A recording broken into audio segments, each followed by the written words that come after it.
Welcome back to the Jojitorium.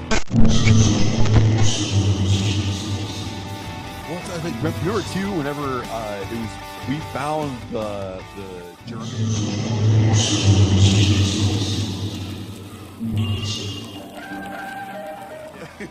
The fitness class. Working on them TikTok videos you like so much. Dead face.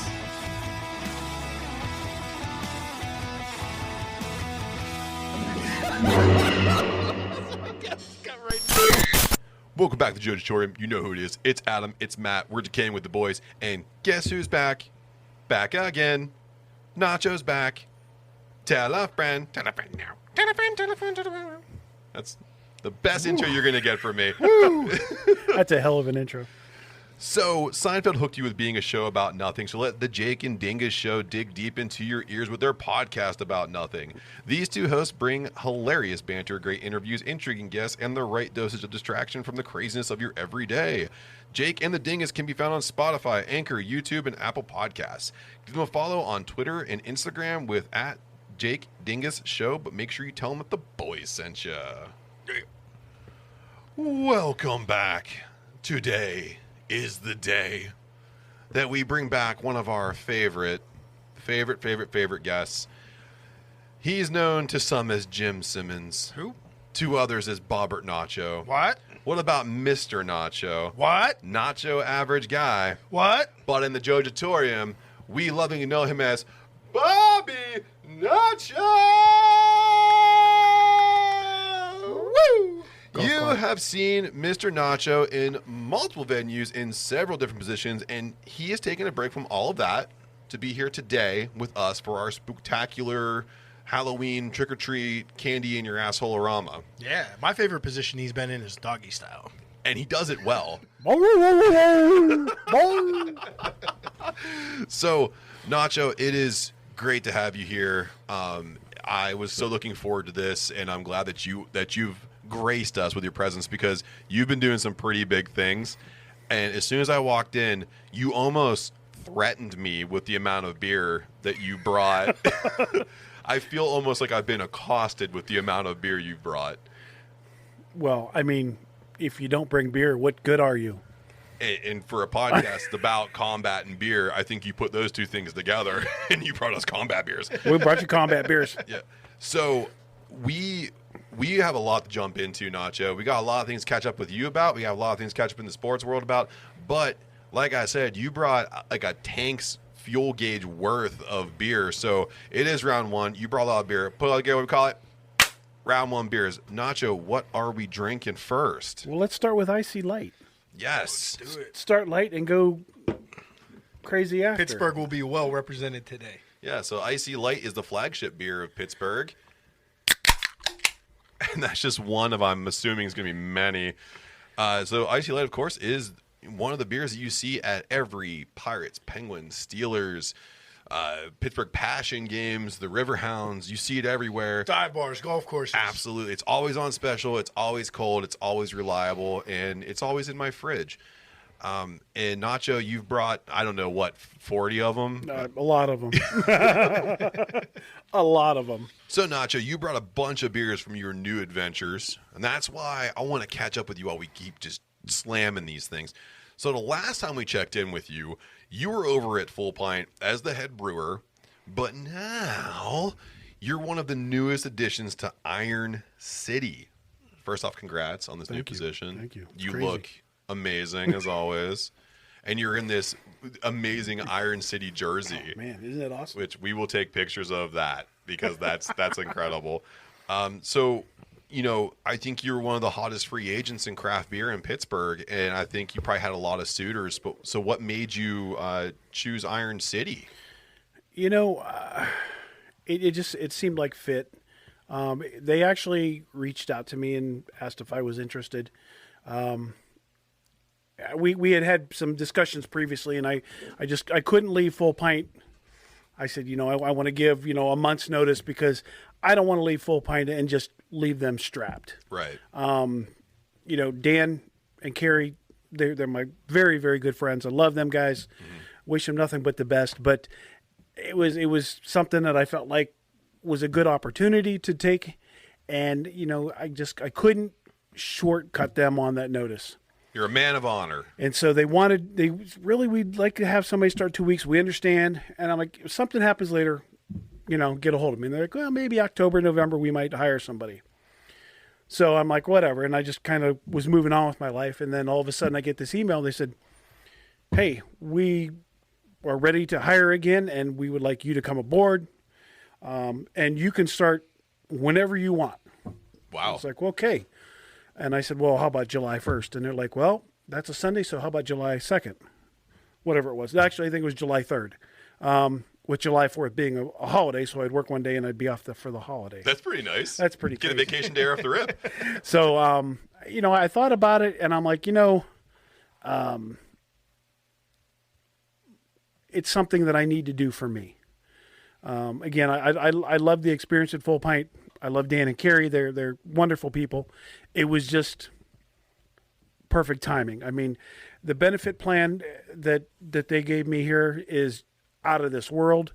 The salary is more than fair, and it's like 43 hours a week. And I was doing more than that at Full Pint, and just felt that it was time to make this move. And I really hope that, knock on wood, that this is the last move.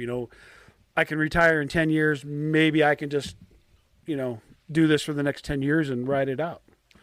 But it was time to go and time to do something. And this just really seemed like, an upcoming brand new building. I mean, the brand is well established, but they have a brand new brewery, just totally incredible place, top of the line, everything.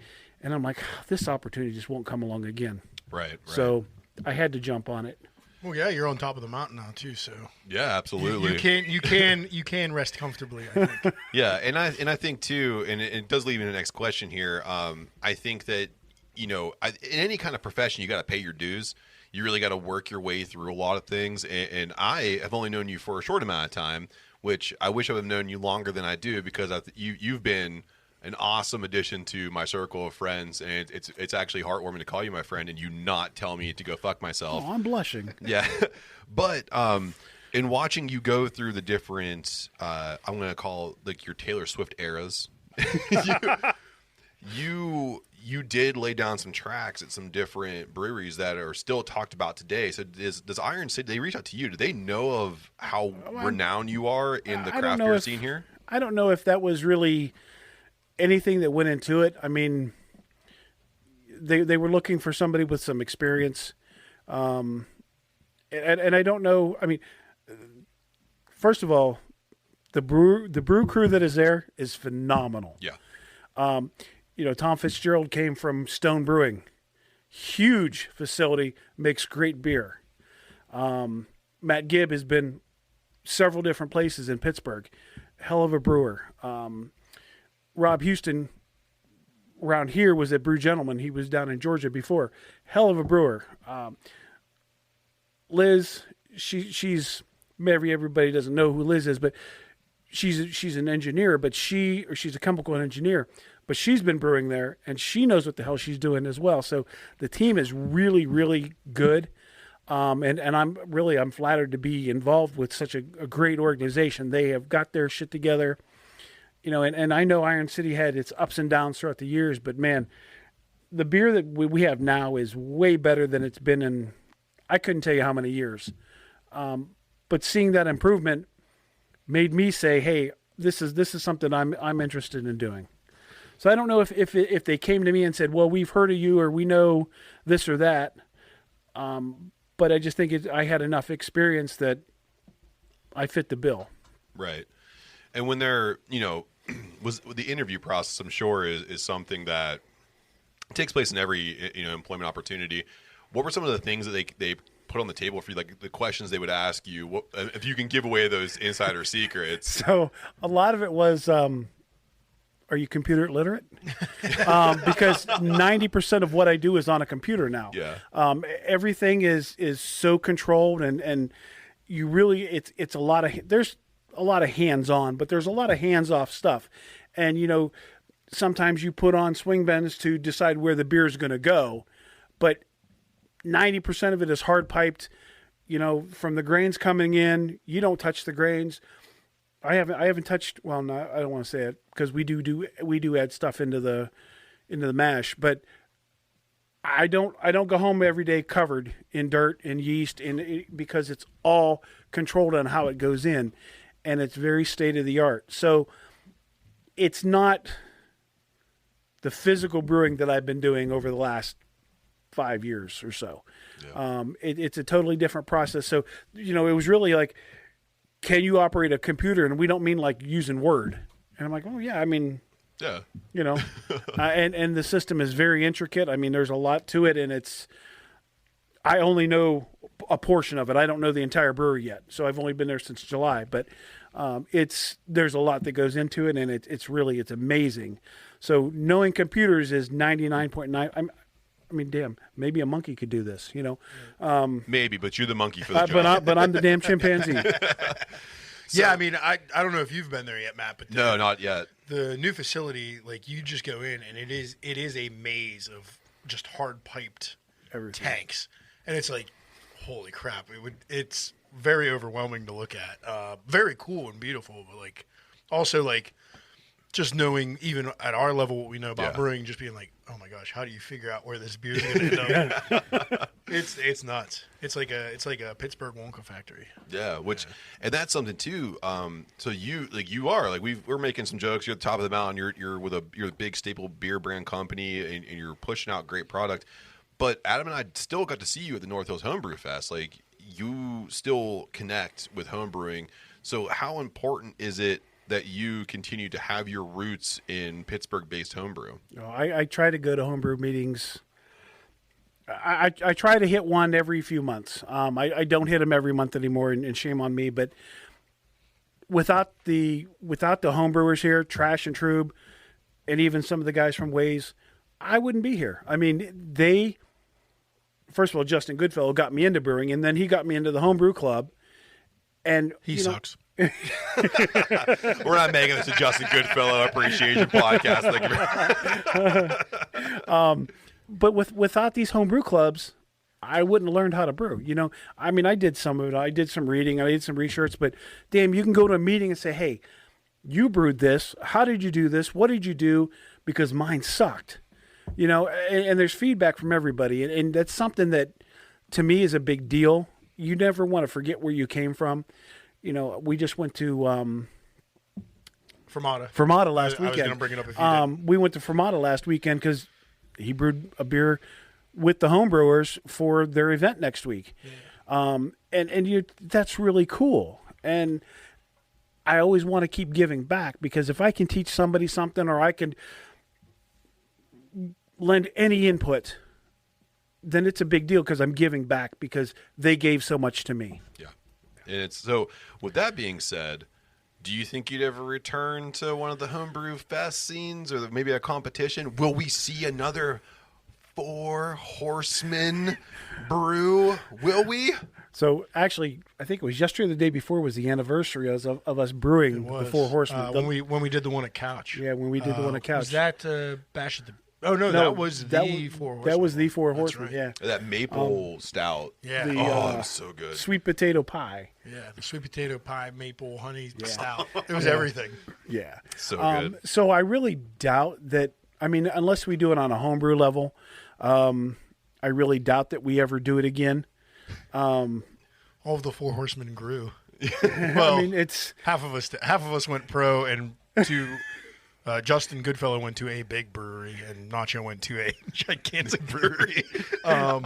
So yeah, it might be done down here in the Jojitorium someday. I mean, maybe we do it in the Jojitorium and take it to an event. I mean, I wouldn't be against that.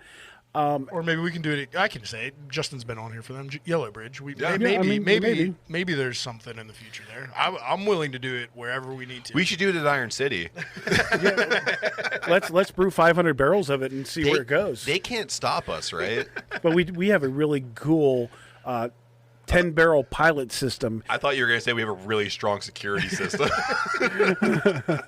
We have a really cool 10-barrel pilot system. Instead of brewing 125 barrels, we brew a 10-barrel batch. But as far as the homebrew scene, brewing's a lot different at Pittsburgh Brewing than it was anywhere else. So, and everybody I see like, well, do you miss it? Do you miss it?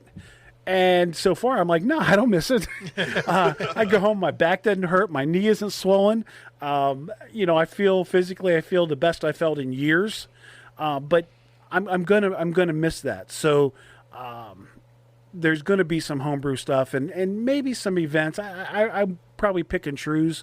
Brewing for a cure, or brewing up a cure. I forget, what do you call it? Brewing for a cause. Brewing for a cause. This year is one that I really love and I would go to. I actually can't make it this year because I got something else, and maybe we'll talk about that later. But it's something that I would like to do maybe here and there because I have all my equipment, and I'm going to get that itch to brew something stupid. Sure. Yeah. Heck yeah.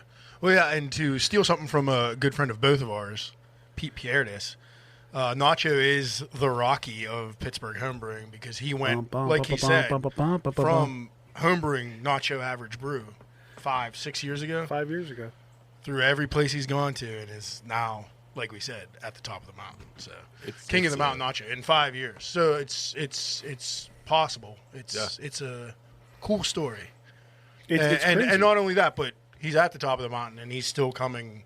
Yeah, to homebrew events and to see him at the Fermata Brew Day. For Brewing for a Cure, yeah. and a reminder to all our listeners, if you don't have your tickets yet, Brewing for a Cure this Saturday, as you're listening to this, come try that Fermata beer that me and Nacho helped collab on. Yeah. I didn't help.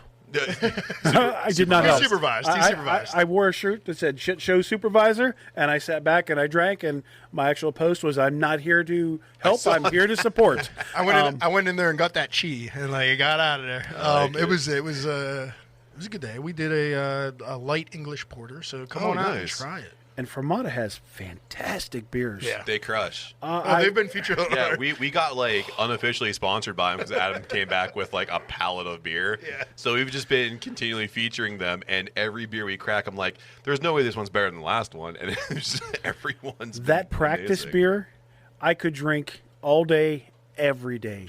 It's just a really good beer.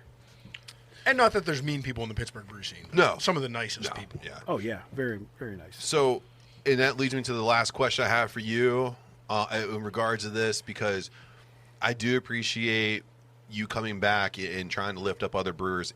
What is your pitch to younger brewers who want to try to take on the man, to be the man at the top of the mountain? What advice do you give to younger brewers or maybe newer brewers in the homebrew scene who want to elevate to your level? What would you tell them? Wait till I'm 65.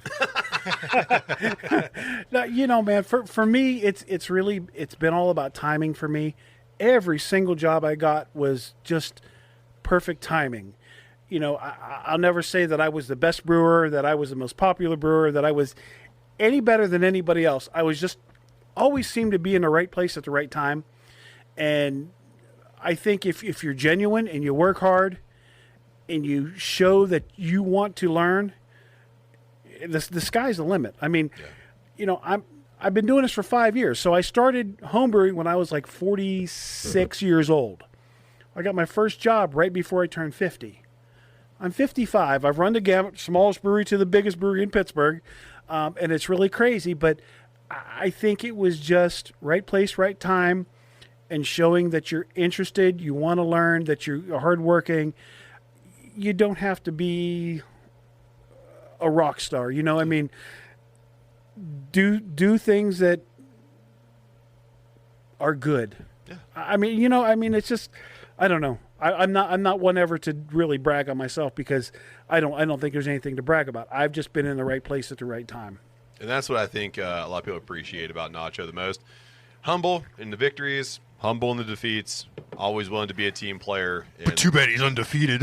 And everywhere, too, especially his podcast. He was talking so shit already, are we, Matt? I'm going to talk shit myself. He was so fucking good the last time. He broke the podcast. And Matt did give me $20 to let you win tonight. So yeah. So, sneak preview for the second half. Yeah. Adam does have to square off against Nacho. Yeah, Nacho was on, broke the podcast, and then Matt got pregnant. he broke the podcast and impregnated Matt. No, it was not mine. I already have 8 kids. Matt's no. I've been taking care of it without your assistance, Nacho, and I'm here to collect. Get in line. So, my well ran dry. So, is there another beer here? Let's do it. What do we got? Round 2 beers. We're gonna do Iron. Good old Iron. Good old Iron. So, tell the people the difference between the Iron City Light and the Iron City. Well, Iron City Light that's under 100 calories. It's just so you can pound them. Yeah. You know, I mean, you can drink them all day. Iron City, it's a little more alcohol. It's the big boy, the original dog, the OG, if you will. You're going to drink a few less of these, but it all depends on what you like. And I like to mix them up. Yeah. But similar like malt bill and They're hops and everything. they're very a similar. Higher alcohol content. Yep. Nice. Beautiful. Well, let's do it. Round 2 beers. All right. So, if you don't know about Nacho, he is from the old school. He's all about the NWA wrestling, WCW, early iterations of the OVW, all the territories. What's great is that on the Spooktacular, we're digging up some corpses here, and we see that some of the older wrestlers are actually coming back to make some news. So, just so you know, Nacho, from Buckle to Bell to Bellator and Bat, the Boyz bringing the best combat sports news in the biz. Did you know that Ric Flair wants one more WWE match, despite having the highly publicized Ric Flair's last match in July 2022 and having a great retirement match against the Heartbreak Kid Shawn Michaels in WrestleMania 24? Flair says he has more to give to the industry. The dirtiest player in the game is pulling for one more chance to step through the ropes, and he has made it clear that he has one particular person in mind. While on Insight with Chris Van Vliet podcast, Flair stated that he would like to take on none other than Ricky Morton, one half of the Rock and Roll Express, who is currently still wrestling right now. And if you go back, in 1986, they had one of the bloodiest rivalry battles ever documented in WWE. In 1986. In 1986. When I was like 3 months old. The year That's I was when I born. graduated. So, Nacho, I pitch it to you, buddy. Do you think the Nature Boy, has one more in the chamber? And if not Ricky Morton, who could Ric Flair take on? I mean, at this point in his life, I mean, what's he doing? Energy drinks now? Yeah, I got some in the fridge. I mean, it's always called woo. Everything's woo. He might as well ask me because, what is he, 73? He's old as fuck. Yeah, so I mean, he might as well ask me because he's still got a chance of beating me, but I don't see him beating anybody else. I mean, I love Ric Flair as much as anybody else, and if anybody spent more than 5 minutes around me, they know that. It's past his time. Yeah. Give it up, Rick. Can I just say right now, though, that if somehow you got to face Ric Flair in a pay-per-view, I would go broke.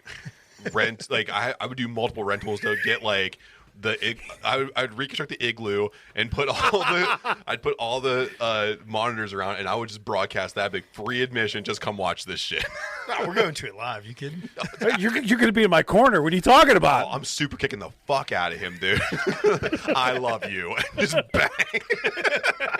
I hate you. Boom. You're my hero. Bam.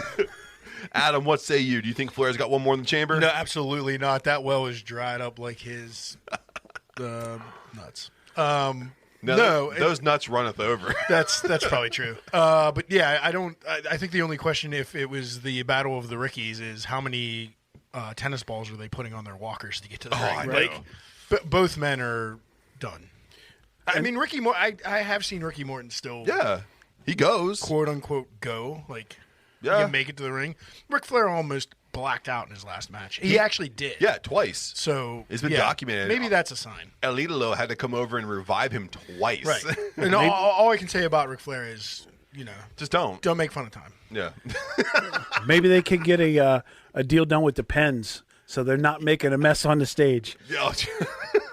They're going to need a little something, because I don't know if Flair, even with Morton, who you can actually see on Botchamania, he actually opens up the show on Botchamania, the newest one. On the newest one. It's Ricky Morton, one half of the WWE Hall of Famers.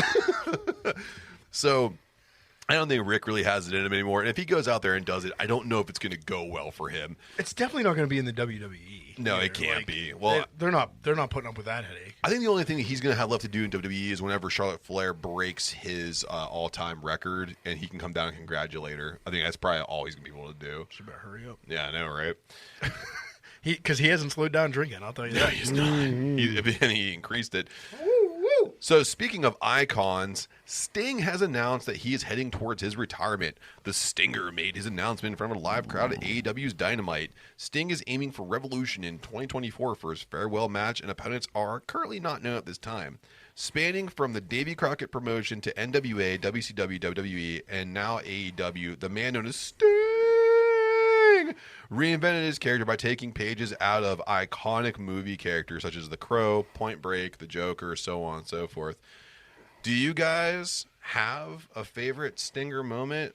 Because I mean, you were in a great spot where you have a better memory than we do, but do you remember anything that sticks in your mind for him? So there's two things. One was in a ring, but the other one was not in a ring. Sting, the wrestler, met Sting, the musician. Yeah, I remember that. And from the Police. And so and his the wrestler solo asked work. the musician, in a bottle. He's like, so what's who's Sting? Who's Sting? And the musician said, one day I came home and I went into my son's room and I saw a wrestler on the wall that said Sting. I'm like, who the hell is this? So his son liked the wrestler better than himself. And, of course, that just made Sting even a bigger head. And I thought that was really cool. The other thing is, and my memory is not where it should be because I'm old. 2014, Sting was doing his WWE debut in the Survivor Series. Yeah. And Triple H was the referee for the match, and it was Team Cena against who the hell was it? Team Corporation, maybe? Authority. Yeah. And so Triple H was manipulating the match. He knocked both guys out, put the guy he wanted on top, and here comes Sting out of nowhere. It's Sting! And went in there and just knocked the shit out of Triple H, put his guy on top, and left the ring. So that was his marquee moment coming to WWE, and I think it was a pretty big moment. I was never a Triple H fan, but when he went in there, just knocked the shit out of him and put Dolph on top. Put him on top. It's just like, fuck him. Count it, bitch. I'm going to say right now, my favorite thing that Sting has ever done when he was Joker Sting, and he took out all the people who were fucking up TNA. He just slowly took out all the people who were screwing up. Dixie Carter's like, I will give you a 5-year contract if you can go out there and actually work shoot.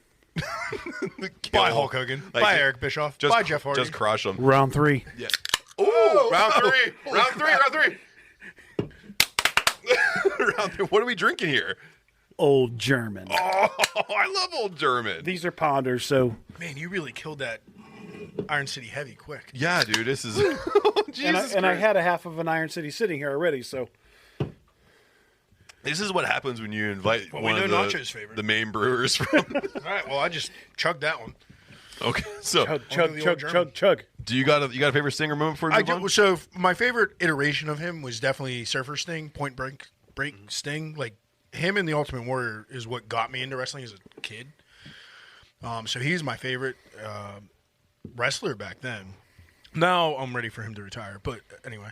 But I have favorite moments, and it's every time he's ever ambushed somebody by wearing a Sting mask over his Sting face paint, and he pulls off the mask, and it's like, oh my God, is that Sting? It is.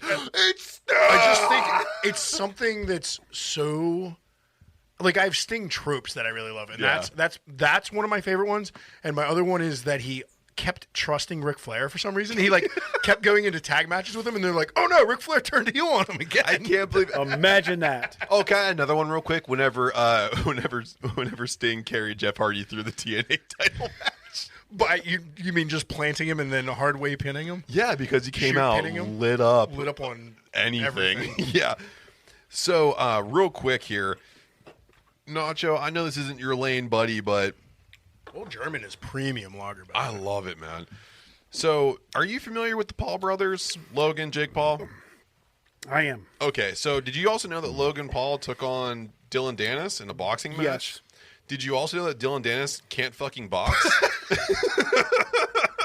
Well, he stopped and asked me for advice. Yeah. And that's why. So, if anybody tuned into this match, Dylan Dennis he was criticized for not connecting more than 12 of his punches because he only threw 11. This guy threw 6 rounds, couldn't do shit, and it was very clear that this match should have never happened. And then he went for almost like a headlock almost in the 6th round, and then he got DQ'd even though the scorecard was stacked for Logan Paul. He went for a takedown as well in the 6th. Yeah. So then, what you going to do on the ground with boxing gloves? I know. You're not going to do shit. So I think it kind of goes back to saying, is this the final nail in the coffin for some of these gimmicky fights? Do you think it's? I hope it is. Yeah. I hope it is. But it's all about money. Yeah. Will you pay to watch something stupid? Absolutely. Yeah. Yeah. Absolutely. I will pay to watch stupidity. Yeah, you're not wrong about that. I will pay for stupidity as well. I watched Tosh Play No and Ridiculous. Right. It's too much. Right. So, Adam, what say you? Yeah, it's. I just think it's way too much clown shoes. Even if it's legit beef at this point, it comes across on television like it's Jerry Springer. Yeah, absolutely. It looks staged. It looks. Jerry Springer made really a fake. lot of damn money in his that's lifetime. true. He did. That's the whole point of it. Rest in peace. Rest in peace, Jerry. But I don't think that'll work in boxing. Boxing has legit fans, and I don't know. It was just too goofy for me. It was clown shoes. The whole pole part at the end was weird. It seemed weird. It also feeds into the idea that all of these fights are completely set up and they're trash and they're not real. And it also... Yeah, kind of put a spotlight on that. Right. For me. The other thing, too, is it really takes down Jake Paul's... It lowers his stock. Because this guy was so illegitimate in the ring. Right. It takes down his stock. So It makes and like you said, it makes everything he's done back into question. But how much did he get paid for it? Oh, a ton. That's the thing. That's the thing. But How much how much you're gonna pay me to do this? Right. But if it looks like too much of a circus act, that money's gonna start coming. Yeah. I think he might have hit the peak with this one. Also, too, just real quick, can you tell me what the main event was in that card? No.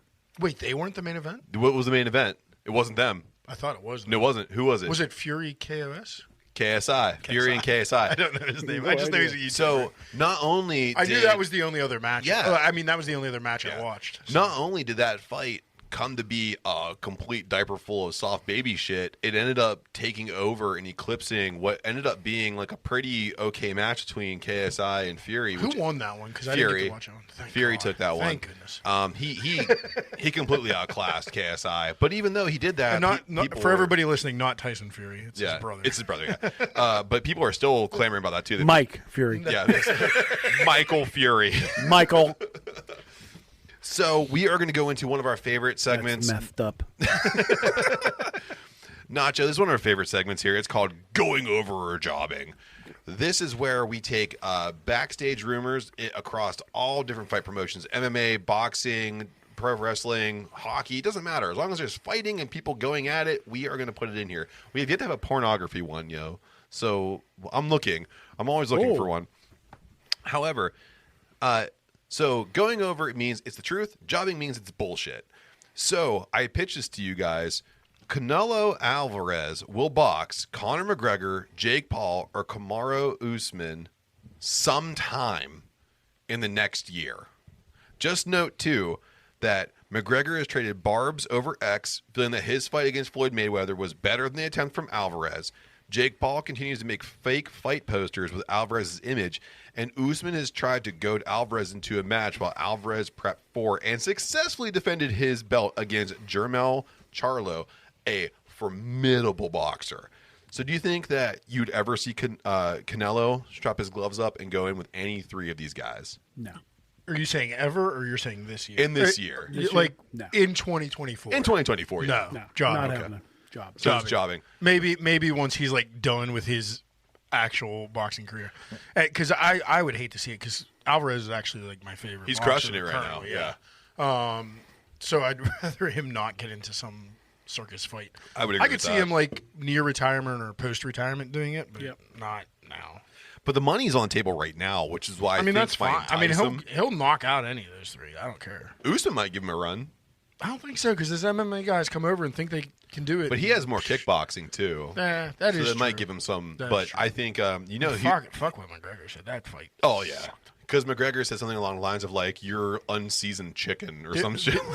The only reason that McGregor Floyd Mayweather fight was fun was because we had like 16 people over here in the Jojitorium. that was actually before the Jojitorium existed. Yeah. We were watching that upstairs. We had our buddy bring over a second TV. We had 2 TVs with it on in my living room. It was nuts. We had like 18 people in my little living room. It was amazing. It was So much and we fun. almost killed our one friend because he kept match betting terribly, and we Yeah. just kept crushing him. Yeah, and the bets were always for Smirnoff Ices. He drank a lot of Smirnoff. Oh, He had to poop, so did I.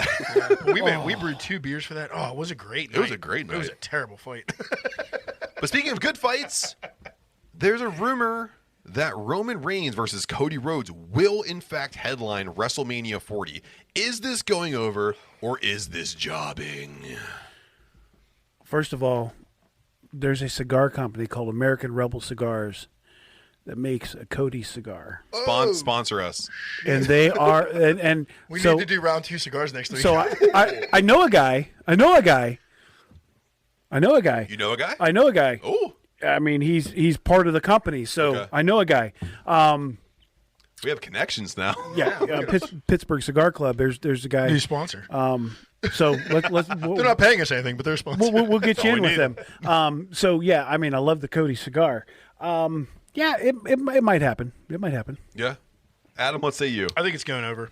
Like I said, even if The Rock gets involved, I think The Rock is a night 1 opponent for somebody, and night 2 will be headlined by Cody Roman. I think The Rock is a pipe dream at this point. I don't think he's going to happen. I do think it's also a pipe dream, but I think I don't know, because I'd like to see Roman Rock. But like I said a few weeks ago on the podcast, I'd love to see Rock Cody, and Cody has to get through him to get through The Rock to get to Roman. A very over the top situation. Oh, super. That's so Super. good. Yeah. Let's no get the holds barred. 80s action movie story finishes. I love it, dude. And that would just be so fitting for the Rhodes family. And I also think this is going over. I think that Roman Reigns and Cody Rhodes are on a collision course, and it's most evident too when we see the current situation where the belts got taken on, and we're going back a little bit. KO and Sami Zayn lost the belts to the Judgment Day. Judgment Day dropped them over to Cody and Jey Uso. Jey Uso and Cody Rhodes got screwed over, dropped them back to the Judgment Day, and now they're separated. Jey Uso's on a collision course with Jimmy Uso, and now Cody Rhodes is freed up to run his singles course. Shit, you just did the bird law yarn thing again. Yeah. I'm getting better at it. That was pretty good. Thank you. That was as good as your Bellator and back thing. Yeah. I'm working on Yeah, things. You might want to try your hand at freestyle rapping, sir. I think it's frowned upon. So the last one here before we move into some ads from our friends.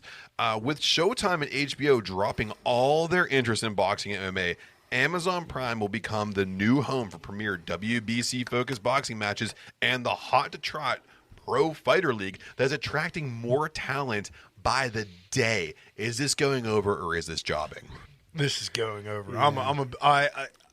I hope it does as well as it did on HBO. I think it will. It's not on a premium channel now.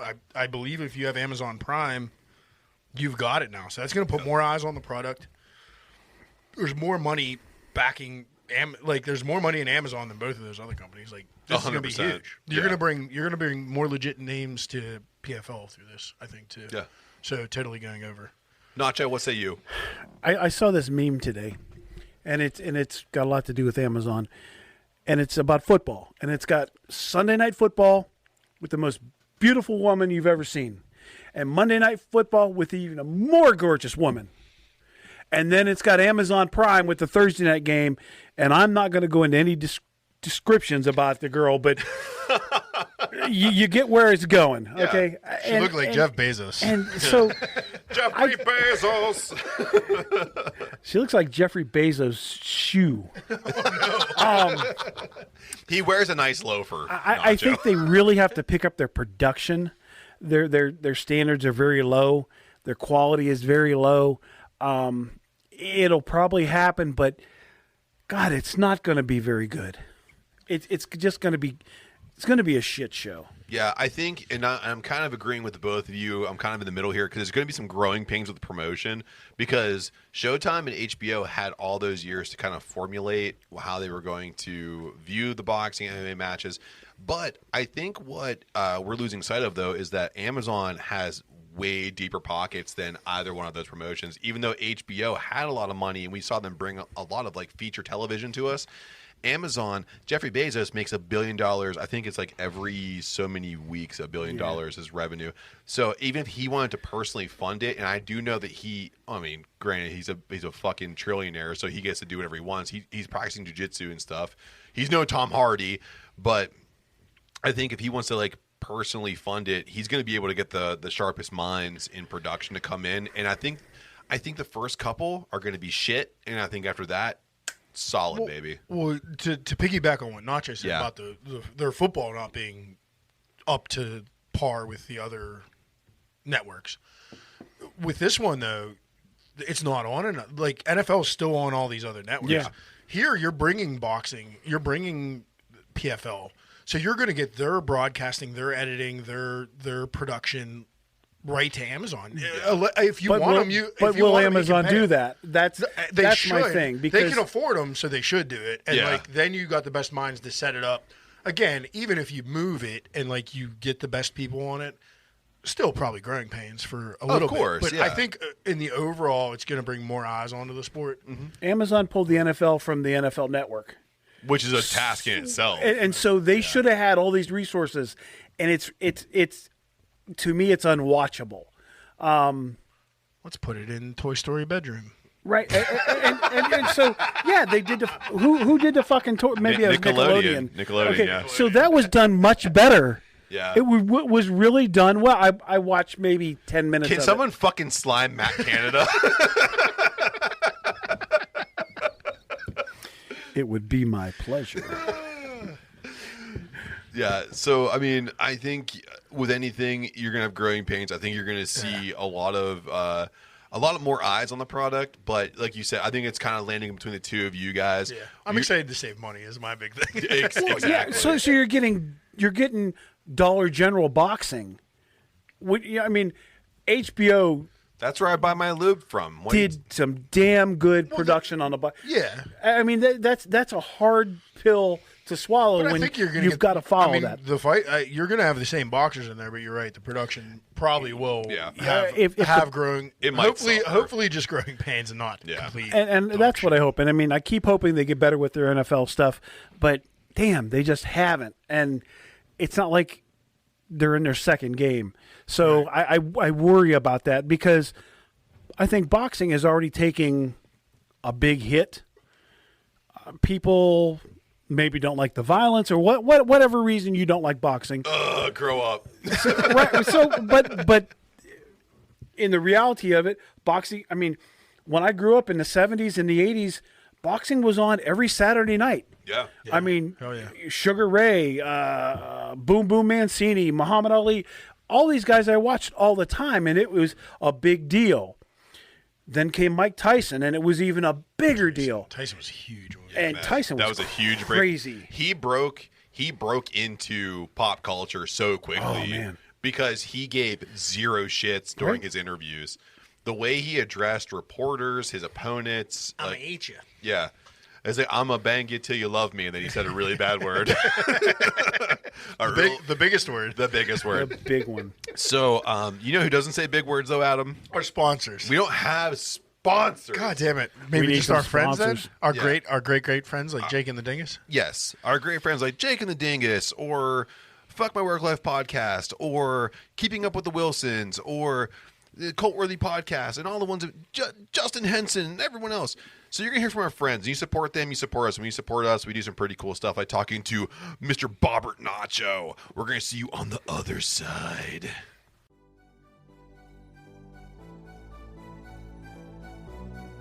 Fancy taking a humorous trip down a random topic each week? You do? Well, you're in luck. Casting Views, presented by me, Dan, and a host of guests, bring you just that. With topics from the world of entertainment, science, sport, and everyday life, there's bound to be a topic that's going to inform and amuse. Catch Casting Views every Sunday on all listening platforms now. This is Josh Scar from Talking Smack. You're in the Jojitorium with Adam and Matt on Decaying with the Boys.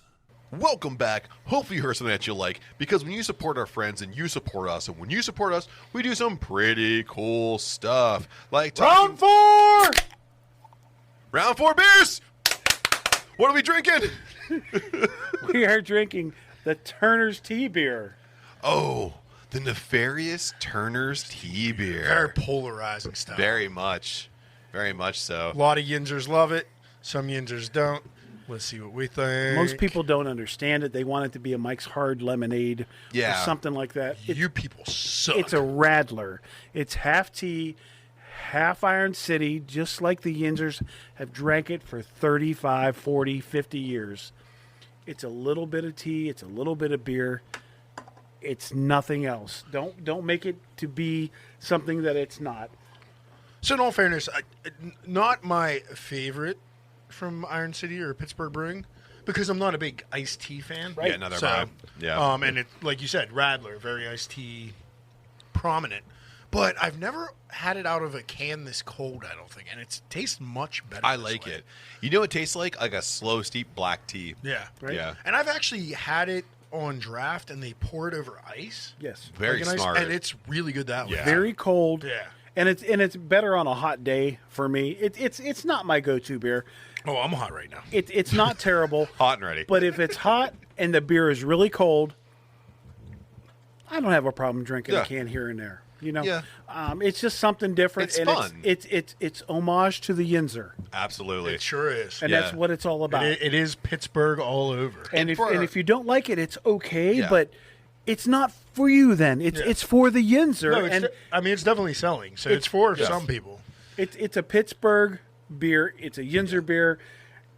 You know, if people don't like it, it's okay. I mean, I would say if you like Turner's iced tea on the regular, You're down you'll for like this beer. Yeah. But I gotta say too, for people who like, we have fans in the UK, we have fans in Ireland. We have, we say Yinzer because I'm sure in America you've heard us say y'all or Yuns or whatever it might be. But in Pittsburgh, we say Yins. So just substitute Yins in for y'all. Yeah. And then if you're a true Pittsburghian, No Texas cowboy bullshit. yeah, we're called Yinzers. And Turner's Tea is one of our Yinzer staples, just like the IC Light. Yeah, baby. So you know what else is a staple around these parts? Adam versus guest. It actually hasn't been. I think this is the first one since the hiatus. Since we came back, this is it. Yes, it is true. Adam is set up to fight against our guest, I'm done. I don't want to do this anymore. and Nacho is one of the only guests to ever defeat Adam previously. you're going down Who else beat me? Somebody else beat me? while you're down there. I thought Mikey Moore beat you. Yeah, Mike Moore beat you. Oh, no. Yeah, he did. Yeah, I don't Yep. like this game. Yep. You know, I was proud there for a moment, but Mikey Moore fucking beat you? Yeah. Oh, shit. He didn't just beat him. He's smashed. That's like candy from a baby. I then. mean, in all fairness, I swept Dennis Guy 3 That times. is now. true. Dennis, we got to talk, man. Your record's pretty good, but against Pretty the Nacho man, I got 2 in the L column. I You got got- 2 in the L column, and Notch is one of them. you guys have the rubber match. If you beat him here, he's come back for a third one. Well, he's coming back for a third one regardless. But So, because I have to believe in Adam and I have to give him a slight edge, just so you know, Nacho, I had to make this slightly horror themed because I feel like that's Adam's wheelhouse. It is. And if you remember, when you were here the last time, it was zombie themed, and you still beat him. And I don't know shit about zombies. So what we're going to do here is going to go over multiple choice, this or that, and then you're going to have a 2 truths and a lie packet to go through where you have to decide over the 3 facts which one is the lie. So, Adam, because So you nervous and I'm 6 beers deep. because you lost last time, it is home field advantage then for Nacho. That's fair. So Nacho gets to decide, do you want to go first or do you want to go second? I'm going to sit and wait. I'm going to go second. Okay. All right. Putting all the pressure on him. So, Adam. Where's the David Bowie music? Pressure! Oh, no, that's not David Bowie. Under pressure. That's the No, one it's you know, you can do both. You can. Oh, I mean, for me, it's My Chemical Romance and The Used. Under pressure. Isn't he right in both? Wasn't that a collab between the two? It was, yeah. So he's right. You're right, Nacho. So, Adam. Round 5. Round 5. What are we drinking for round 5 beers? What is that? This is the Evil Eye IPA. It's a small batch that we brewed on our 10-barrel system. You can only get it at the outlet store, at the gift shop Nice. Good at night, the Adam. brewery. So get out there. This is the highest ABV one we've drank so far. It's 6.5. 6.5. yeah. Okay. Still, nice and smooth. But I like how It's one of my favorite styles, though. So. I like how he cracked it right before you started, because he's trying to plant an issue for you. Don't tell him. Well, I'm the host. I gotta throw it out there. So, Adam, you are in multiple choice. So I will Look at say, all that head in that glass. you poured that like I. I'm distracting him. That's more head than a first date. That's So, more head Adam, than a second and a third date combined. the way this works is you will be pitched a multiple choice question. If you get it right, you get first crack at the bonus question. At any point in chance, your opponent has the ability to steal if you're wrong. So, Nacho, if he's wrong and you get it right, then you get first crack at the bonus. yeah. And during the bonus, if you get it wrong, Adam gets a crack at the bonus question. Oh, boy, it all passes back and forth. So, Adam, Hit me with it, Trebek. going first here. Jordan Peele, director of Get Out, Nope, and Us, is widely known for his sketch comedy show Key and Peele. Which of the following is not one of their football names from the amazing East versus West College Bowl sketch? This has nothing to do with. He directed horror movies. I know. Go ahead. You're a fucker. A. E. B. The player formerly known as Mouse Cop. C. A. Ron. D. Dan Smith. C. A. Ron. That is correct. That comes from the substitute Because that was a principle. different sketch. Thank goodness that was in there. Adam, you get first crack at the bonus. A dam. Let's do it. It's a dam. Jordan Peele isn't the only one to get into horror movies.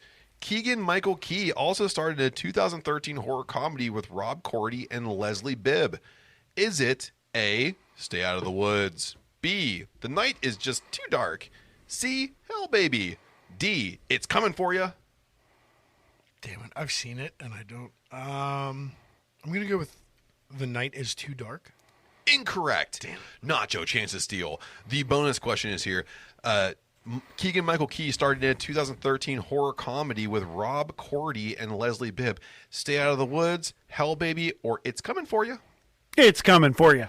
That is also wrong. The 2013 vehicle is Hell Baby. Yeah, I knew it was. I knew I it wasn't almost Stay Out of the said Woods. C, but damn it. I only knew it wasn't A. The other three were up for grabs. Adam carries a 1-0 lead going into the next question. Nacho, you're up. Nacho, Friday the 13th is a gore fest that blazed the trail for slashers in modern horror. How many victims did he have in the first Friday the 13th film? A, 0, B, 1, C, 2, or D, 3+? 3+ D. Incorrect. Adam. Damn it. I move over to you. The first Friday the 13th film, how many kills did Jason have? 0, 1, or 2? I mean, technically, I would say he had one. Incorrect. In the final scene, He pulls the bitch off the boat. He had 0 kills because that is a dream, Adam. That is a dream. That's not the actual escape. So, Nacho, it goes back to you for the bonus question here. Despite That was a dream? It was a dream. He comes out of the water when she's on the boat and she's dreaming, and he like. I thought that was in real life. Nacho. 0. 0. Edit it in. I got it right. Bonus question. Despite initially hating the role of Mrs. Voorhees, Betsy Palmer grew to love her role in its entry into the annals of horror. She stayed away from horror until 2007 when she took on a lead role of a storied specter. Was it A, Mama, B, The Woman in Black, C, Winchester, or D, The Bell Witch? Damn. I'm going to say D, The Bell Witch. That is correct. Ooh. Oh, we're tied up 1-1. I'm so mad about the Voorhees question. I thought it was a trick question. It was a trick question. The owl right there told me the answer, so. Yeah. So, Adam, back to you. I'm so mad about that I last know. question. You should be. Michael Myers' mask is a replica of William Shatner's face. This isn't Shatner's only step into the horror world. He once starred in a wintry bloodfest. Was it A Christmas Horror Story, Violent Night, Krampus, or The Santa Claus? A. That is correct. It is A Christmas Story. A Christmas Horror Story. Well, Christmas Story is also pretty fucking scary after you say fudge too close to your dad, who's clearly a domestic... He's clearly engaging in domestic violence. He will soap blind you so quick. Fragile. So, Adam, this question might be a layup for you. However, while Tyler, the Creator, made The Grinch fun for kids again, David Howard Thornton, friend of the podcast, made him frightening again. Just like that jerkbag Dr. Seuss wanted. What is this movie called? How the Grinch Killed Christmas? A Dead Silent Night? Sleigh Bells? Or The Mean One? D, The Mean One. That is correct. Adam taking a 3-1 lead going into This or That. We all know that horror has its own lane in the annals of Anals. Annals. We were both going to say it at the same time. When you compare budget to box office. Matt, me and Nacho had a few beers before the podcast. Sorry, And wow. Thrilling round 9. But also, too, horror movies that operate on small budgets sometimes come out bigger on the other side. Fuck yeah. However, what I'm going to pitch to you guys is, in This or That, is you have to tell me which one had the smaller budget. These are well-acclaimed films, either critically or cult-worthy, and you have to tell me which one had the smaller budget. Bashline has a smaller budget. So, It's in my pants. Adam has a controlling lead at 3-1, Nacho. So you really need to come up with some answers here. Yeah, maybe stop with the jokes and answer something right. Nacho, I pitch to you. It, Chapter 2, the newest iteration, versus The Nun. Which one had the smaller budget? It's got to be The Nun. Correct. It, Chapter 2, came in at $79 million, while The Nun came in at $22 million. Both grossing over $50 million in global box office. But very smart picking the sequel. Absolutely. On a movie that was successful. Yeah. Yes. Good theorizing there. Adam, I'm glad you said that, because I'm going to pose this question to you. Yeah. Annabelle versus The Exorcist. Annabelle can suck my dick. Only if she The brings a original straw. Exorcist, the 1970. The original Exorcist. Who had the lower budget? Had a lower budget. The Exorcist. That is correct. Annabelle actually came in at only $15 million, while taking on The Exorcist, which came in at $12 million. Very slim difference. That's actually less for Annabelle than I thought it would be. Nacho, back to you. It's 4-2. Jaws, the original iteration, going against The Grudge. Who had the smaller budget? Fuck, I don't even know what The Grudge is. The Japanese horror movie where you go into the house, and upon entry to the house, I hate that noise. It comes home with you and slowly kills you. But that's the noise. Ghost? Demon? I don't know if it's a ghost or a demon. It's a demon of sorts. Creepiest girl ever. And when was that movie made? 2002. So I'm going to say Jaws because that was like 1977. That is correct. Jaws came in at $7 million, while The Grudge came in at a paltry $10 million. Wow. Yeah, we're seeing that. I'm glad I didn't get that one. That was a tough one. That's a tough one. So it is 4-3. 4-3. I like this game. I like this part. Adam, I Am Legend versus Signs. Oh, God damn. I Am Legend, big Will Smith movie, blockbuster-ish. But Signs came on the heels of Sixth Sense, so he probably got a lot of money for that. I think they just throw all kinds of money at Will Smith, though, so I'm going to go that Signs is the lower. You are correct. Signs came in at $72 million, while I Am Legend at a huge, whopping $150 million. Will Smith, Will Jada Smith. might not love you for 6 years, but I do. But Jada got all that money. Back to you, Nacho. It's 5-3. R.I.P. his career. Nacho, another J horror movie for you. The Ring going against Gremlins 2, The New Batch, who had... It's a horror movie. It's not a what? It's a horrible movie. It's a horror movie. Which one had the lower budget? I had beer come on my nose earlier. That's only the second thing you've had coming at your nose tonight. The Angry Dragon. You got to repeat the question. It's The Ring. The Ring versus Gremlins 2, 2. The New Batch. Which one had a smaller budget? I'm going to say Gremlins 2. Incorrect. The Damn Ring it. came in at $48 million, while Gremlins 2 came in at $50 million. Oh, Nobody so fucking watched close. Gremlins 2. I love Gremlins 2. You don't. Nobody watched Gremlins. It is one 2. of Matt's favorites. It's one of my favorite movies of all time. So I put I'm it not in here. going to defend it, Matt. Like, Well, Adam, your favorite movies in the next question. Interview with a Vampire versus Resident Evil Afterlife. which one of those is my favorite? I hate both. Oh, Interview with of a them. Vampire. Which one has the smaller budget? That's tough. Can I get a year on Interview with a Vampire? That was like 94. Yeah, 1994. 93? 93? Yeah. Okay. And then What Afterlife were you, was 7? a mid-2000s. Or no, it was a 2012. Were you 7 in 93? Yeah. Yeah, until Jesus the very end of it. I Christ. turned to 8 right at Hey, the end. man, we're a little younger. I'm sorry. I already served my fucking time in Desert Storm and came home Thank you and for your started service. another fucking life. Son of a bitch. Thank you for your service. Thank you for your service and let me live my childhood. This is a close one, too, Adam. I do really appreciate it. I'm sure it is. Be very smart about Because this. it's like, how expensive is CGI?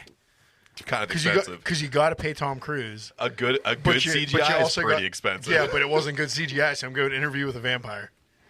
That is correct. Damn it.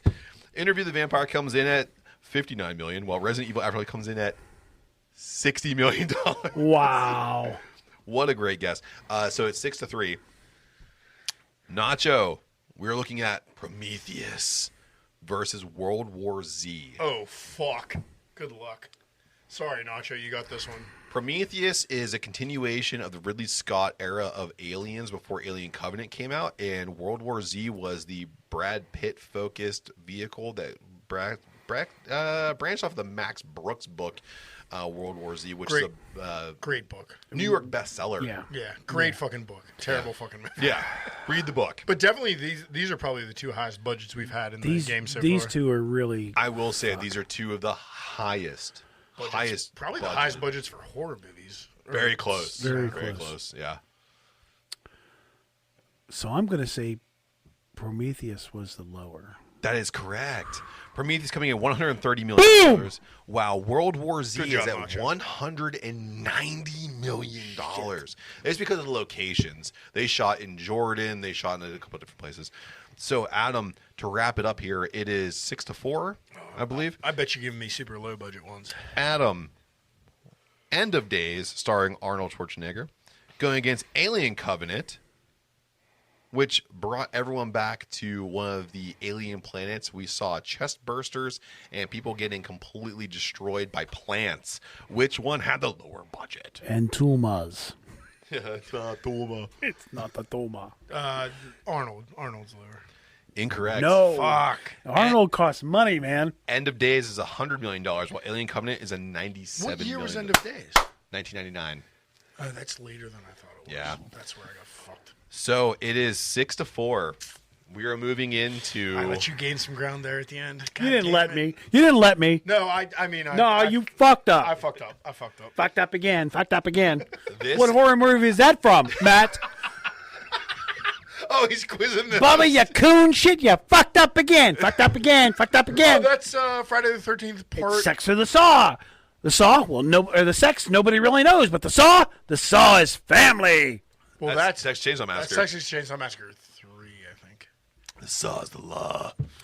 But the other one, fucked up again. Yeah, that's all. Yeah, Yeah, it's all one. Good job, buddy. It's all one, man. Look at you, man. Good job, buddy. So we are on to Two Truths and a Lie. And because, Nacho, you are 2 points down, you should know this is a 3-point game. Yeah.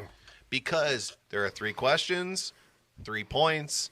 Your objective here, because you get to go first, is that you get to pick packet 1 or packet 2. Wow, 2's always better than 1. Okay. So you're taking packet 2? I'm taking packet 2. So, Adam, you're packet 1, and you will go first. Okay. Adam. On the set of Scream in 1996, Skeet Ulrich, also known as Billy Loomis in the film, was stabbed in the final climactic scene where Neve Campbell missed a chest plate that he was wearing, driving the point of an umbrella into his pec. Number 2. Round 6. Round 6. You still have beer in I your still glass. have beer, but I got to have a distraction. What is this? This is a fest beer. It's a fest beer. Herman's fest. Herman the German returns for part 2. Herman's fest beer. Herman from Old German came back and made a fest beer. Yes, Oh my God. I still have some of the IPA left, but I needed a distraction because Yeah. I got to catch up. So in all fairness, I've never had this. It's really this delicious. offering. Yeah. I really like it. That's good stuff. What differentiation, too, between the IPA and this? Right. Very nice. Yeah. Right? Very nice. Do you remember the first question I posed to you? Yeah, Scream Billy Loomis getting Okay. actually stabbed. I got it. So number 2 here, Tony Todd, who played the Candyman in 1982, was never told he had to place real bees in his mouth until he arrived on set. Despite his fears, he agreed to engage in the iconic scene, never being stung. Number 3, Rosemary's Baby is known as one of the most cursed films ever created. Musical composer Krzysztof Kolmida fell at a party and entered into a coma. He then died 4 months later. I have to pick the lie. You will pick the lie after I read his. Nacho. But I already know the lie. So do I. Nacho. Number 1. Robert Downey Jr. almost broke Halle Berry's arm while filming Gothica in 2003. Number 2. The cast of The Blair Witch Project in 1999 were tormented by the director and producers. At the height of deprivation, the director significantly reduced their food rations to make them, quote, off balance. Number 3. The skeletons used in the iconic pool scene in Poltergeist in 1982 were actually real. I will give you guys a moment while we break, and we'll come back with your answers. So we're back. You guys had a moment to sit on your packets, okay? Then we're going to go back to Adam. You had packet 1 here. Yeah. You had your 3, whatever we want to call them. Right. Of those 3, which one is the lie? Wait, before you answer, I think you should redo the questions. Oh, Just in case he forgot. No, I know mine. No, just in case he forgot. All right. okay. So on the set of Scream, Billy Loomis was actually stabbed in the chest by Neve Campbell. Tony Todd arrived on set, never being told he'd have real live bees in his mouth, and he was never stung. And on Rosemary's Baby, one of the cursed movies ever, the musical composer died after falling into a coma after 4 months. Which one is the lie? First off, it hurts when I sit on my packet. It really hurts. You ever sit directly on your packet? You like hurts. it. You like it. I get a little bit of a yelp. Makes you smile. I come and cry. Number 2 is the lie. That is correct. Ooh, damn it, This is false. Not only was he made aware of this, he was absolutely pissed. Tony Todd said his idea to try and get out of the scene was to make a clause in his contract that he'd be paid $1,000 per sting. He ended up $23,000 richer. Yeah, I'm sorry. I'm sorry, Nacho. It's one of my favorite horror facts that happened. Yeah, it's okay. Because I love that movie. I love that scene. And I love that negotiation tactic. So even if you answer this question right, Sting Nacho, me, baby. I'm going to lose. you cannot win. So that $20 really paid off. You did. But for the absolute, I guess I would say, I don't know, posterity of it. Got to do it. Number 1, Robert Downey Jr. almost broke Halle Berry's arm on Gothica. The cast of The Blair Witch was deprived of food, and the skeletons used in the iconic pool scene in Poltergeist were real. Which one is the lie? Number 3, That is Poltergeist. incorrect. Those skeletons were real. Fuck! I actually didn't know yours.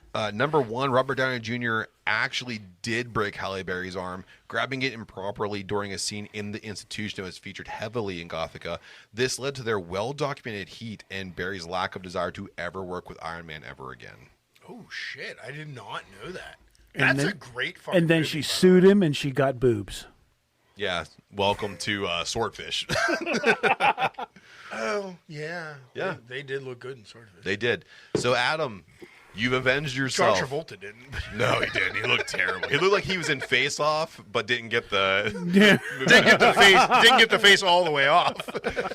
Adam, you avenged yourself. The score is tied 1-1, and we will That just means eventually- rubber match. Yeah, rubber match. So whenever we have you back on Next Halloween, next Halloween, you can be... No. the creepiest motherfucker for the creepiest time of the year. Yep. We'll definitely have you on before that.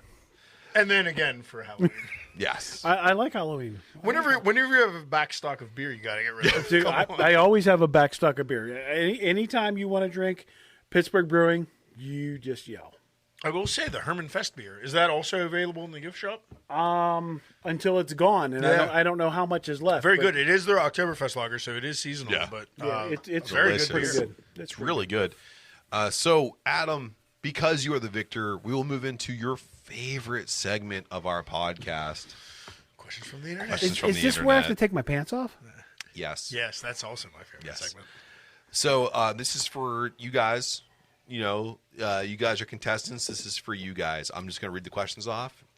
Oh, you're not answering these Oh questions? no, I'm going to be a Oh, I'm going to no. be a Oh no! I'm going to be a bystander for this one. Oh dear. So, you guys, I want to know, what is the most useless thing you still have memorized? I have the alphabet backwards. Do it. I can't do it on call. I can't do it on demand. If it's spontaneous, I can just rattle it off. But when I under pressure, So when the cops ask you to do it, yeah, I'm fucked. But I just rattled off to you guys before we In started. all That's fairness, true. he did So rattle it's us. ZYXWV to SRQPOMLKJH. that's enough proof for me. See, I mean, I get the, G would be next, I think. is it L? G. Fuck. Too many beers and G it's would on be demand. after H, but anyway, FEDCBA. Yeah. Fuck. I know the alphabet But backwards. you did do it right before and the I podcast. actually my It freaked us oldest, out. not It did my, freak my me second out oldest daughter, entirely. I taught her the alphabet backwards at a very young age, and Yeah. everybody was like, "Why does she know the alphabet backwards?" And it's like, because she can. Yeah. But yeah, I normally can just say it, but Fuck the Dewey Decimal System, man. Adam, Mine's so much more useless. that's why I asked the question. Mine, and I just realized it a few weeks ago when I was out at a bar and it came up in trivia. Oh, this is so embarrassing. The Pythagorean theorem. Oh, you do? I still have memorized. Yeah? A squared plus B squared equals C squared. So anytime you I don't know Need to- what round this is, but we're gonna crack a mango too. Oh, round 7. Round whatever it is, but let's crack mangoes. Oh, dear God. Leave mine uncracked because I need to catch up all the way. No, You just catch cracked up. it? Oh, no. I'm cracking them. Fuck it, catch up. I got cracking them all I on got the mic parts of like a 3 beers here professional. now, so So yeah, Pythagorean theorem, which like if it's a right triangle, if you know 2 of the sides, you can figure out the long side, whatever. And super useless because when do you ever need to know it? When are you accosting triangles? When do you ever need to know it, Miss Provo? Like, thanks for teaching me it in geometry class, but I'm not writing Toll songs, so it sucks. being smart is very sexy. Yeah. God. Next question here we have is, what is your favorite John Candy movie? The caveat to it was you can't say Home Alone. I'll put a beer on it that we have the same one. Okay, a beer. Planes, trains, and automobiles. We got the same one. Ooh, yeah! Huh. I mean, really. Sorry to Uncle the Buck listeners, would I got be- loud. I'm going to tune that one down. Uncle Buck would be a close second. Absolutely. But It's actually my Planes, second, Trains, and too. Automobiles is the best John Candy because fucking Steve Martin. Yeah. Oh, I mean, yeah. come on. Well, and it's one of John Candy's best Yes. comedic performances. Absolutely. And it like set off the whole thing for like the buddy travel movies like Yeah. Tommy Boy and in Black Sheep. It's a direct influence of Tommy Boy. Oh, for sure. 100%. Sure. Yeah. 100%. Yeah. And it's the influence from me growing a mustache. Which is a beautiful mustache. It's very close to John Candy's. I do enjoy your and it's mustache. great. And I saw the notes for this today and rewatched it while I was brewing today. You're like, You I dick. You watched it. I love that movie. I do too. love that I've movie. watched it a million times. So my favorite, I'll do a favorite scene real quick. Yeah. When he is driving the wrong way on the highway and goes through the 2 tractor trailers and turns into the devil for a second. John Candy as the devil is one of my favorite images I've ever seen. Is it right there with Large Marge of Pee Wee's Herman? It's very close to Tell that. him Large Marge sent ya. It's very close to that. That's how we got the Tell 'em the Boys sent you. We got from Large Tell 'em the Marge. boys We sent did ya. get that from Large Marge. So the last one we have here, and this is more of a question you got to think about here. Somehow you get placed on death row. I have no idea. It's not the record label, but I don't know what you did, but you're there. You're going to die. Oh, I killed some fucking people. Probably. What is... You want me to name names? Talk shit on the fucking tea beer, I will hunt. No.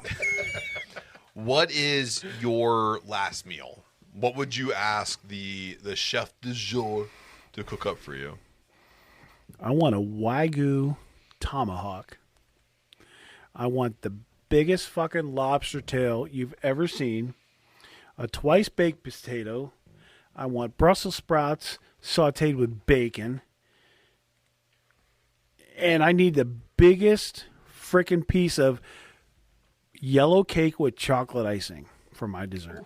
Wonderful. You could throw ice cream in there too, and I wouldn't be mad, but it's not necessary. I probably should have went first. Adam? I probably should have went first because that sounds pretty good.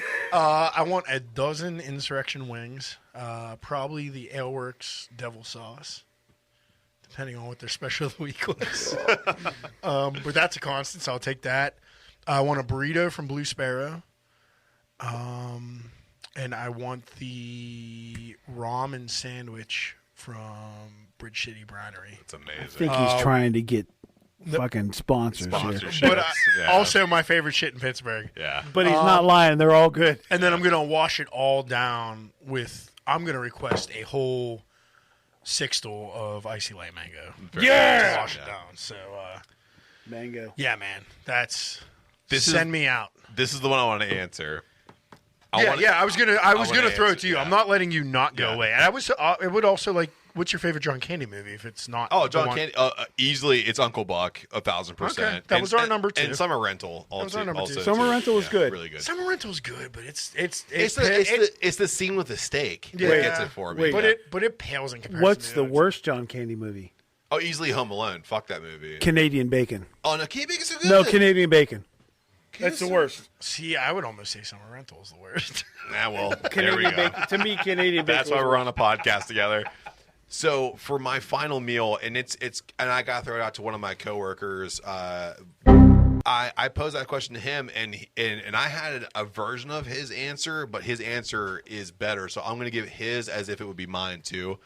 I want to be allowed to go to Golden Corral for 24 hours straight, and I want the entire buffet that includes the meat carving. That's right, the guy who can't eat red meat. I want to eat steaks. Oh, I know what you're doing. I want to go and make sure I eat like all the different desserts I possibly can. Drink all the coffee I can. I might ask for a few IPAs I like. I might go out and say, "Hey, hitchhiker, give me a triple shakes." But they don't. Oh yeah, it's your Oreo West Coast, whatever you want. Speedwagon. That's true. I was gonna say you can't get beer at Golden Corral, but they're bringing it in for you. They'll bring it in for me. So I want all those things, and also too, it's twofold. One, I get to be alive for another 24 hours because it's 24, 24-hour buffet. But the next point is what I'm thinking you're getting at. And then when it electrocute me, I'm gonna shit everywhere. I'm gonna die, and I'm gonna go ahead and grenade the entire place.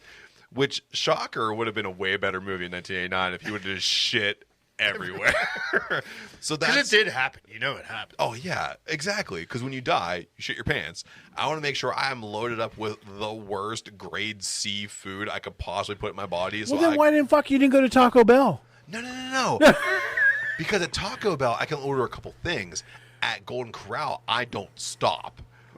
Golden Corral always makes me physically sick. Yeah. Like Mick Foley Mostly said out the to blood. Triple H. I throw up at really? Golden Corral. Mick Foley said to Triple H before their Hell in a Cell cage match for the title, I don't have to go to work tomorrow. Fuck Triple H. I don't have to go to work tomorrow. You have to deal with me knowing I don't have to go to work tomorrow. That means, yeah, you guys are going to electrocute me, but just know I don't got to get up. I'm not cleaning up. I'm not cleaning that shit up. You guys are cleaning up. I'm literally not cleaning that shit I up. want you to know that when I was picking my meal, and I won't say who this person was, but I looked at the person and I Justin said, Longfellow. I picked this meal because when they kill me off, I will shit everywhere. Yeah. And See, it will yours be was very decadent, though. It was very nice. Oh, man. I went very just my favorite spots. Oh no! very nice. I want the best of the best that I can. Not that I can even afford Wagyu, Nobody can. but the best of the best that is reasonable to me. I mean, the state and federal prison system definitely ain't gonna Yeah. They were like, we got you a steak from Walmart. Shut the fuck up. Well, no, you can get Wagyu from Walmart. Can you? Oh, you can. It still costs you $100. Say, is it? It's Japanese Wagyu. If it's yeah. $100, it's legit. Yeah. Okay. I mean, it's still Wagyu. It's not. It might be like, I don't know, lower grade, but Yeah, of you course, yeah. can still get it. It's still going to cost you $100, and you it's still going to be good. Yeah. But it's Walmart. You get some skirts. So, guys, we've had a lot of fun here We sure did. And a lot of beer. and a lot of beer. So we are moving into the end of this episode, unfortunately, because this could go on for hours. But it still might. It after the mics go off, it just might. But Adam and Bobbert Nacho, Mr. Nacho, if you're nasty, I have to know, Adam, if you'd like to go first, what's on tap and where can you find us? Yeah, it's the end of the road, my friends. This is it. It's the end of the road. Bye bye, baby, bye bye. That's in sync, man. Right. Crossed up my shit. I did on purpose. Yeah, Brewing for a Cause, October 28th, this Saturday. And if you're listening to us early in the week, like all of you good listeners do, Yes, should. tickets are still available. Get 'em. Get them. We're there. Get the Fermata brew that Nacho was involved with. I was I didn't involved do with. nothing. Fermata did a big fucking part of it. Great shit. You got pro brewers, you got home brewers, you got food, you got it all there. And it's all for charity. It's Paws Across Pittsburgh. Help out the doggies and the kitties. Let's do this thing. This is it. This is it. Come This get is it. the last one. We got Shatface Pumpkin Roll Stout coming, and we have the Jason Sleeping Bag Toasted Marshmallow IPA. 7% this year. It got real big on me. So come enjoy it. We're bringing an 8.2 and a 7% beer. And that shat faced is amazing, It is is. it not? Yeah, We got It's a sample amazing. for We the just sampled episode, it. It's yeah. amazing. Thank you guys. I appreciate that. It's amazing. Nacho, from the top of the mountain, can you yell down to us plebeians and let us know where we can go? Did you hear how much they liked it, Goodfellow? You fucking piece of shit. Adjuncts and everything. Don't do my man like that.